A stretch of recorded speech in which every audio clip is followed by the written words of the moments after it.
Hi. నేను మొన్న ఒక న్యూస్ చూశాను. నార్త్‌లో ముగ్గురు అమ్మాయిలు వాళ్ళ ఫాదర్ మొబైల్ తీసుకున్నాడని చెప్పేసి, వాళ్ళు డాబా పైనుంచి దూకి చనిపోయారంట. యాక్చువల్‌గా విషయం ఏందంటే, వీళ్ళు కొరియన్ సిరీస్ అందులో చూడ్డానికి బాగా అలవాటు పడ్డారు. ఇక్కడ వాళ్ళ ఫాదర్ ఏమో కొంచెం ఆర్థికంగా ఇబ్బంది పడి బిజినెస్‌లో డల్ అయిపోవడంతో కొంచెం ప్రాపర్టీస్ అమ్మేయడం అన్నీ చేసేయడం. పిల్లలు కూడా వీళ్ళు సరిగ్గా సపోర్ట్ చేయకపోవడమో ఏదో విషయం జరిగి వాళ్ళు ఫోన్ లాగేసుకున్నాడంట. వీళ్ళేమో ఆ కొరియన్ సిరీస్ చూసి ఆ కొరియన్ హీరోలనే కొరియన్ వాళ్ళనే పెళ్లి చేసుకుంటాము.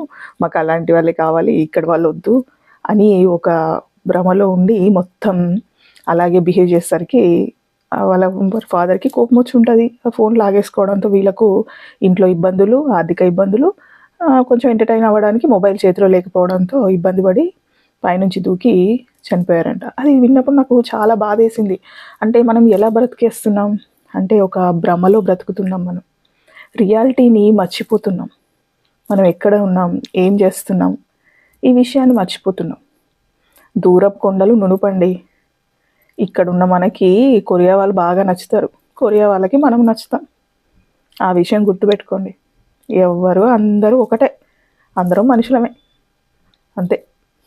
చూడ్డానికే తేడా. కొరియా వాళ్ళంటే వాళ్ళు అక్కడ వాళ్ళ వాతావరణానికి తగ్గట్టుగా వాళ్ళు చూడ్డానికి అలా కనబడతారు గానీ, ఇక్కడ మన వాతావరణానికి మన వాళ్ళు ఇలాగే ఉంటారు.